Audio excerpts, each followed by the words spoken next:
Welcome in to the Michigan Football Report. It is August 17th, 2018, and I am James Yoder, the king of Michigan football media. What do you think I'm doing? Talking all slow. Let's get this bad boy rolling. 9 rumors for you today. 2 weeks and 1 day out from Michigan football at Notre Dame, September 1st in South Bend. Rumor number 1, ladies and gentlemen, a story only we, the fair and balanced truth tellers of Michigan football at the Michigan Football Report, will tell you about is Jim Harbaugh being called a terrible human being by former Stanford players. I'm giving this one an FACK, baby. This one true, and it happened on Facebook. And, people are talking back. I asked, why is none of the local media reporting about this? Well, for one, is they are water-carrying ball washers for the football program, so they don't want to do anything that brings negative attention and might get their credentials taken away. So we don't have that problem. We stay away from the program. We don't try and go there every single day. We have this nice studio for Michigan football. But nevertheless, I'm going to tell you the truth on this one.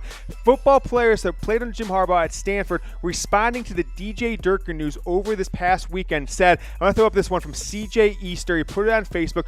Former Stanford football player. I'm not really one to say negative things on the internet, unlike all Michigan fans on Twitter, but he said, I'll make an exception here. I played for Durkin under Jim Harbaugh. Of course, DJ Durkin on that staff at Stanford. Jim Harbaugh, the coach there, 2007, 2010. They are both, and by both he means Harbaugh and Durkin, terrible human beings. I'm glad they seem to seem exposed. I'm not sure if that's it flows there at the end, but that's the quote from there. One more time. I played under Durkin and Harbaugh at Stanford. They're both terrible human beings. Glad that they're being exposed. And so that's from CJ Easter. But then you've got another Stanford football player commenting to that post. Obviously, these guys are Facebook buddies, and he says, I'll back you on this. Terrible human. Glad he's exposed. Wish they would call me for an interview, and I would tell the stories from Stanford as well. And so that is Blaze, I'm not sure how you pronounce it, Johnson, a former Stanford football player. His comments, seems to be more directed at DJ Durkin than it does Jim Harbaugh himself. But this is interesting news. I think Jim Harbaugh, I've spoken to maybe 8 or 10 former Stanford football players that played under Jim Harbaugh at Stanford. And I think some of this stuff will be maybe validated, although I don't think anyone's ever going to put their name on it. These guys didn't probably believe that this would be put out there like it was. But Jim Harbaugh getting a little flack on the internet from former Stanford football players, at least one, CJ Easter. So that one is FACK. What is this rumor-o-meter, James? If you've never watched the Michigan Football Report, you need to understand how we break these bad boys down. If it's 0 Harbaugh Heads, it is totally false. Fake news. 1 Harbaugh Head, small shred of truth. 2 Harbaugh Heads, people are talking. 3 Harbaugh Heads means it's pretty likely. And if we give it the 4 Harbaugh Heads, ladies and gentlemen, that is an FACK fact. That is how Jim Harbaugh spells it. That is how we spell it here at the Michigan Football Report. Some of you people watching on Twitter, a couple very small percentage of the folks on YouTube say, you stole this story from somebody else. You got to understand the show. I'm not out there beating the pavement. I'm running this company. I don't have time to be a beat reporter, but I do have a few contacts. All I like to do is validate stories or call them fake. Are they true or are they false? It's not just stories from the blog boys. It's stuff on Twitter. It's stuff on message boards. What is being said about Michigan, we validate here. Fake news all the way up to FACK fact. Where did that come from? Jim Harbaugh himself said it. That's why we say that's how Jim Harbaugh spelled it. Here is the tape of Jim Harbaugh spelling fact. That's just fact of business. In the front here, Mark. Can you update Fact. FACK fact. Can you update us on Jared's status? Did he travel here and why not? What did I say, FACT? Yeah. Correction, I stand corrected. FACT. Where'd you go? Fact. FACK. Fact. That's how Jim Harbaugh spells it, right? So that's where it comes from. Don't tweet me. Don't get in the YouTube comment section and say I stole a story. If it's our story, if we sourced it, I will tell you. This is a Chat Sports exclusive. All I'm doing, 0 to 4 heads. Is someone talking about this? What are my sources saying on someone else's story? So I'm not trying to break 10 stories here. Give me a break. I don't have that kind of time. I've got all kinds of things going on. Next story up, the Michigan Football Report rumors roundup. Is Michigan selling fake shoes? That is fake. I was Michigan selling shoes. Fake news. I said fake shoes. Could happen, of course. Michigan, of course, getting Jordan shoes for the last couple seasons. This will be year 3 under Jordan. It was put out there because North Carolina said that the retailer they spoke to who bought North Carolina shoes from Jordan brand from North Carolina football players said, hey, we bought more from Michigan and Cal and some other Jordan schools. And so Jim Harbaugh himself was asked about this predicament that Michigan is going to be in. Here's what he said. He says, there are a couple shoes that were reported to be out there. We've gone through everybody's currently on the roster, and they've all accounted for those pair of shoes. The latest pair that I saw was a number 52 pair of shoes. There's nobody currently on the roster that had that number last year. And so that is pretty interesting. I'll have to look up who 52 was. My mind said that it might be Mason Cole, but nevertheless, Michigan football, I think this is fake news. I don't think that there's any validity that current players sold shoes, but I did put it on Twitter. If you follow me at James T. Yoder, you might have saw Michigan football, not going to happen with this bad boy, but don't be surprised if it comes up. The Michigan basketball may have had a player on the team currently or last year was on the team that may have sold a pair, and what could come of that. I'm not saying I have a guarantee on that, but football fake news, basketball still uncertain. Number 3, John Runyan Jr., a good buddy of mine. Has he been moved to left tackle? We had him starting at right tackle coming out of the spring. Well, I'm calling this one a 3 Harbaugh heads. I reported this one as the first one to report this on the offensive line because I'm calling a guy taking that job at right tackle that is not being reported here. But John Runyan Jr. making the move to left tackle, and that is mostly because he was at right tackle. He didn't perform last year as well as I think he would have needed to lock up a starting spot. And there was another player that is locked up, in my opinion, the right tackle job. We've got a couple more weeks of football practice till they take on Notre Dame. So you've got James Hudson and John Runyan Jr. now competing at left tackle. I think Runyan could get the start there, but ultimately Hudson will be the starter by the end of the year. And then Joel Honigford there as your third stringer. Over at the right tackle position is where it gets interesting. I am still slating Jalen Mayfield, the true freshman out of the state of Michigan, 4-star tackle, to take that job at right tackle. Maybe down the line he can switch over to left tackle, but as of now, he took the right tackle job, so maybe they think Runyan could be the second best tackle we have. We're going to have him compete over there. We see Nolan Aluzio and Jawan Bushell-Beatty now competing for backup. Bushell-Beatty formerly competing for a left tackle. He's been taking more of the snaps to right, so they move Runyan over to left. They'll try and start, and that, of course, means Bushell-Beatty needs to go over there. It all comes down to the emergence of Jalen Mayfield and James Hudson, why these veteran guys, Bushell-Beatty and Runyan, have been getting moved around. So that's a really interesting development over the past week for the Michigan football program. All right, so developments there on the offensive line. We are sponsored by Mizzen & Main, and you have got to check out this commercial from them.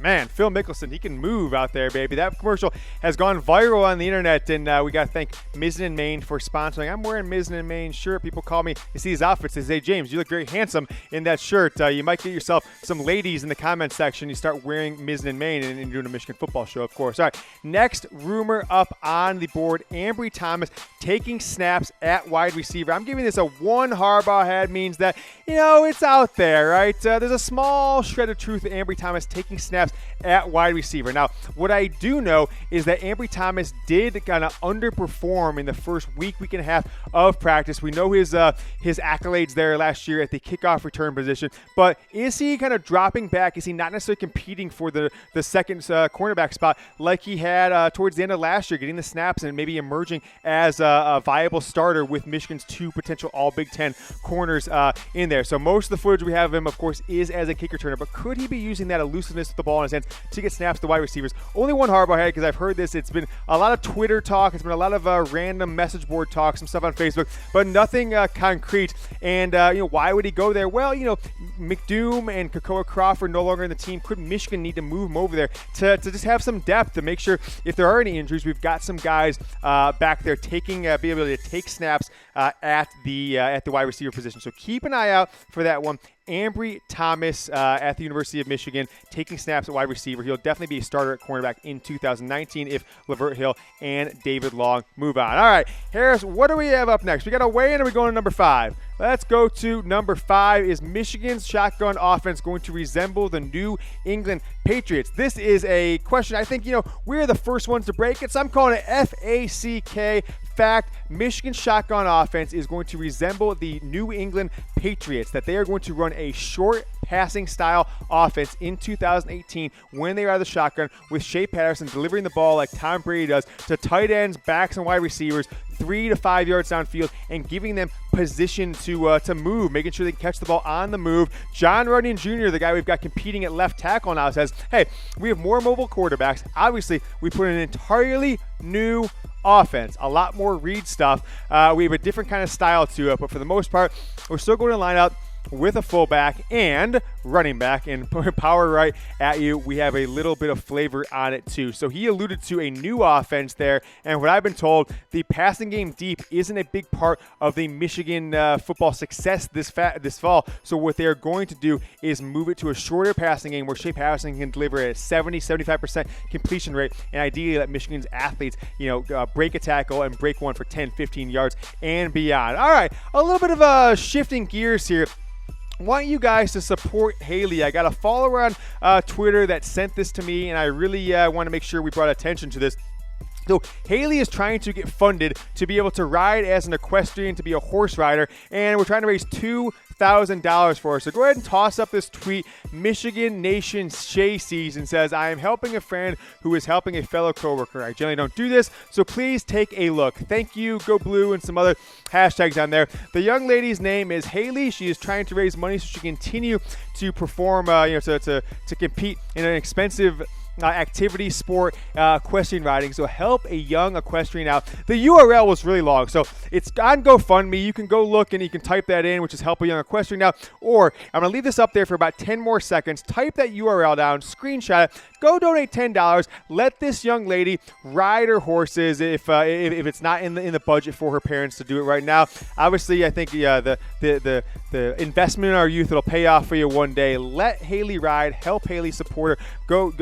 GoFundMe. You can go into http://goo.gl. It's not a fake URL. It's just a Google short link to make it easier. / a bunch of letters, ATQQZ3. Go ahead and support Haley and see if we can get her riding on her horse. Again, her parents are Michigan football fans. Shout out to Michigan Football Shea Season on Twitter for keeping us aware of that. Next question. Want to know from you guys. So some people took exception to stock up, stock down, a feature we rolled out last week on the Michigan Football Report, a segment. So, if I'm naming 3 guys who are doing better than expected, doing really good, we had to name 3 that were doing less. And I think some people out there in the snowflake, everyone's a victim culture, really took offense that I said that an offensive lineman, a wide receiver, and a quarterback were stocked down. Okay, I mean, it's the facts of life. Everybody doesn't get a trophy. Everybody doesn't get to start. I'm not a mean guy here sometimes, but we put that thing out. It actually did really well. No one seemed to mind when they watched it, but it seems some folks on Twitter got pretty upset about it, defending their players. So type C to continue. Type E to end. We're not going to do it this week. We're going to base it on your feedback. Should we do stock up, stock down? Do you want to know who is excelling and who is not? Or would you rather have us report only positive things in the Michigan football? A little bit, somewhere I call from is just, fake news. But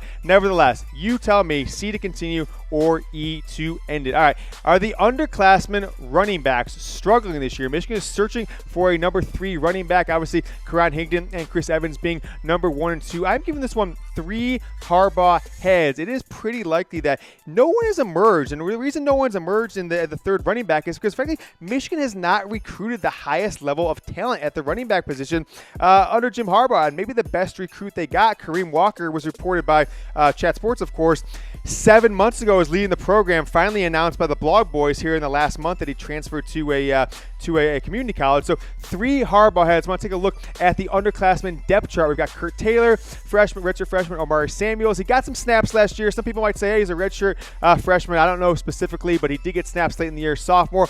And then we've got Christian Turner. We've got Hassan Haskins coming in this freshman class. Who is going to be that number 3 running back? We've also got True Wilson, who's been there for 3 years. One, I got to throw up the depth chart. This is what I put out on chatsports.com in the past few days. It's Karan Higdon 1. It's Chris Evans is kind of 1B as your second string running back, but I don't actually think it really is second string. I kind of think it's first string once removed is what I'm calling it on this one. But then who's after that? You've got True Wilson, a walk-on. You've got Kurt Taylor, a guy who's been there, really undersized coming into the Michigan football program.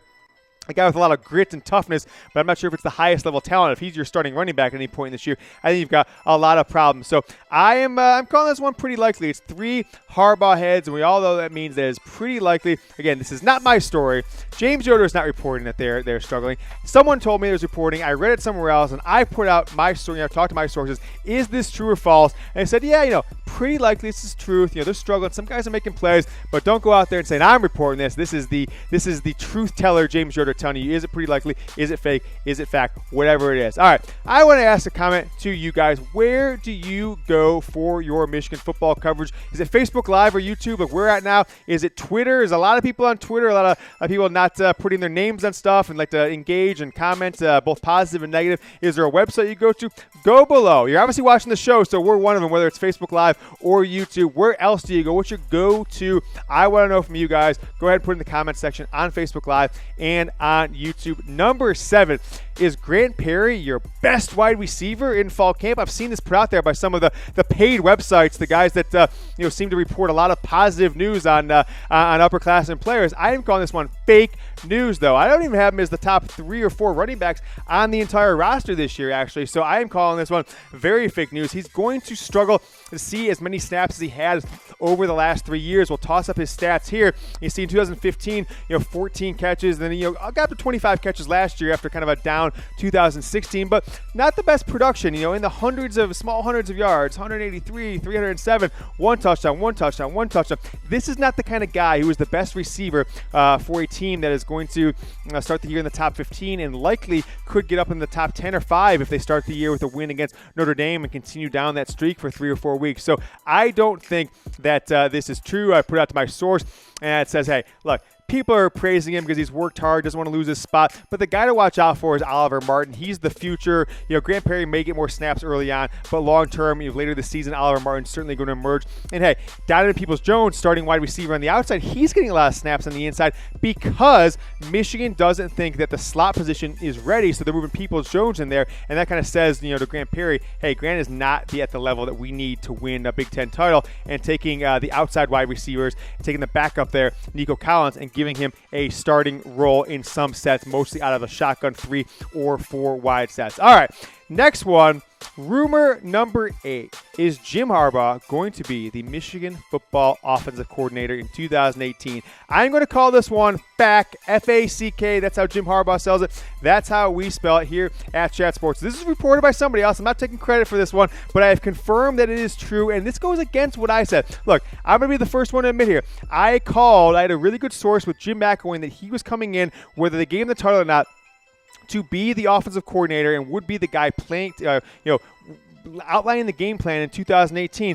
But what happened was, I think it was pretty likely that Pep Hamilton was looking around the NFL, most notably the Oakland Raiders, didn't get that job, came back and really proved himself to be a counted-on lieutenant of Jim Harbaugh. So Harbaugh didn't name McElwain the offensive coordinator or co-offensive coordinator, and basically said, look, everybody's a position coach now, and McElwain and Pep Hamilton are going to be implementing the game plan, one in the run, one in the pass. We're going to make sure we have these plays called and ready, and Jim Harbaugh is going to be the guy. He's going to yell at one of the guys, hey, McElwain, give me a play call, wide receiver. Pep Hamilton might be more of the running game. We'll see how that kind of goes out, and they're going to give him a play, and Jim Harbaugh is going to make the decision from there whether or not that's the play he wants to call or have something else. But these guys are going to co-lead the offense as far as setting things up, make sure all the players know what happens, but on game day, much like the Ohio State game, when Michigan's offense looked much better with John O'Korn, is going to be Jim Harbaugh as your offensive coordinator at the University of Michigan. 105th in the nation last year. Absolute disaster of an offense for Michigan football. Have a question for you guys. All right.